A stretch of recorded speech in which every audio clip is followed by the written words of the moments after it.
Hey everyone, welcome to Black Spring on this Sunday. And of course, I have another segment for you. This time, we have to dig into a little bit of the Iowa Caucus kerfuffle, if you will. And this time, I'm bringing this clip to you, and it will feature Symone Sanders. If you're not familiar with Symone Sanders, she was previously the campaign manager for Bernie Sanders in 2016, and she has also served as a commentator on CNN. And now you'd never guess whose campaign manager she is, to add a little bit of diversity. That would be Joe Biden.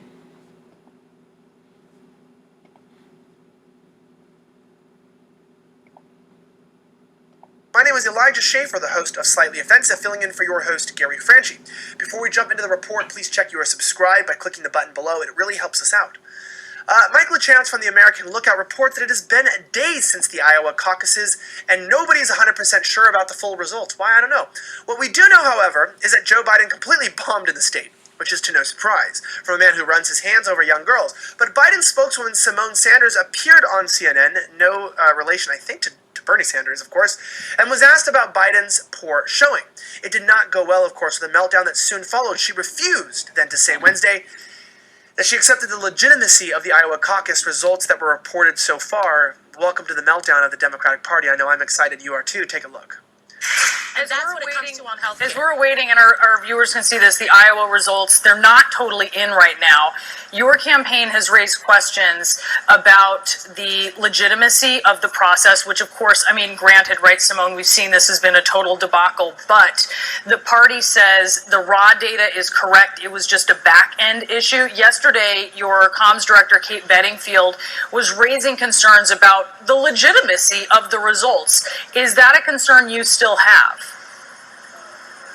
Look, I stand by Kate Bedingfield's comments, and I would also underscore that the integrity of this process is very important. So you're saying the results that we are currently... Symone, this is very important. Brianna, if I may. Brianna, I know it's important, so if you will let me finish. And we're running out of time. If you would allow me to finish. If you would allow me to finish, what I am saying is that the results that... Brianna, what I'm saying is that the results that we have seen are partial results. We do not have all the data, but we are moving forward. But the data that you have, are you... The data that you have, are you putting that into doubt? Are you saying that Iowa with enough delegates this is important. This is important. This nomination. Symone, apples to apples, because I want to pin you down on this. This is very important. Yes, the data is partial. I already said that. The data is partial.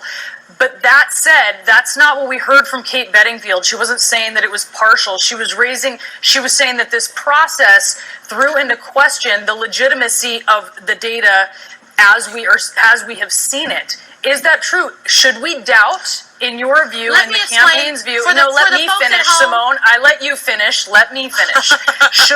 Are you saying? You didn't actually, but go ahead. I did before, multiple times. Are you saying that we should doubt the results as we see them? Is that what you're saying? That we should doubt the numbers that we see?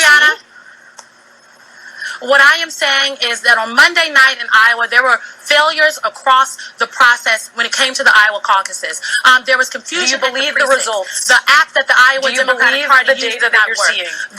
We know that, Symone. Do you believe that we understand? Do you believe the data is correct? People were waiting for 2 hours. Why can't you say if the data is correct or incorrect? To the Iowa Democratic Party headquarters, they were unable to get that data in there. Is this correct? What we're seeing is the foundation of this process. The presidential preference cards are very important. So all our campaign has said, and what Kate Bedingfield said yesterday, what I'm saying today, Symone, I am going to interrupt. Right. Symone, here's the deal. I'm going to interrupt you when you're not answering the question. Is this data correct in your view? Is it correct? Look, Brianna, I have not analyzed the back ends of the data. What we are saying and what we have implored to the Iowa Democratic Party are 2 things. One, we have to make sure we get it right. Getting it right means checking again, and triple checking. And making sure that there is a paper trail. The presidential preference cards. Don't try to paint this as we're trying to say this is some kind of conspiracy theory, okay? What we are saying, Symone, is that the integrity of this process... I'm repeating what your communications director is saying. The integrity of this process process, and our communications director is trying to preserve the integrity of this process. Simone, we're going to roll the soundbite. Let's roll the soundbite, you guys. Biden's campaign, however, is in serious trouble. If Biden continues to do this poorly in other states, they may have to pull out of the race altogether. I know I wouldn't be very sad about that. You probably wouldn't mind as well, because Joe Biden is not somebody we want to see in office any longer. Get the hell out, Joe. Anyway, thank you so much again for watching. Make sure you like, share, and subscribe to this channel to keep these independent media and journalistic reports alive.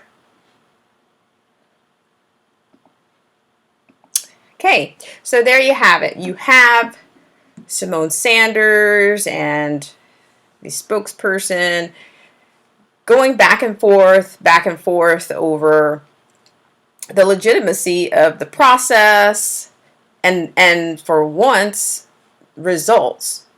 Now, I think the question becomes more or less, we're getting a little bit beyond the integrity of the process, but something similar debacles happened last year, where last time it was specifically, Bernie Sanders was shafted and his voters were disenfranchised in the process with miscounting and, voter machine debacles. And now, they've changed the game. They're playing by a different set of rules and blaming it on, technology. I mean, honestly, does anybody trust not only the results, but, to me, this brings up a big concern when it comes to the national elections as to how are we going to make sure that the integrity of the national elections are handled properly, and that we don't have a situation of voter fraud or Democrats manipulating votes to their advantage during the general elections.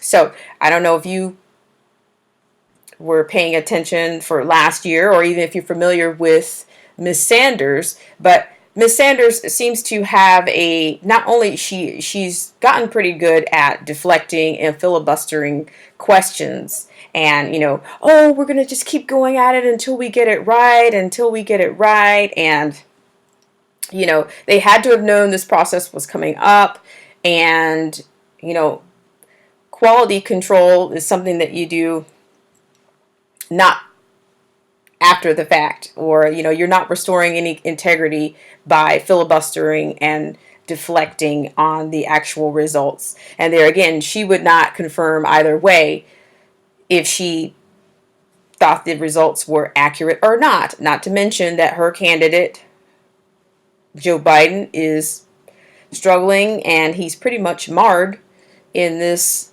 previous attention that he's gotten from the Hunter Biden and the Burisma scandal. So let me know what you think in the comments. Do you think Joe Biden has a chance? And do you think the Democrats can clean up their act before the general elections? Let me know what you think in the comments. Please subscribe, and please hit the bell for updates and notifications throughout the week. Also, share. Let me know what your concerns and comments are. And I'll see you next time on Black Spring with Autumn.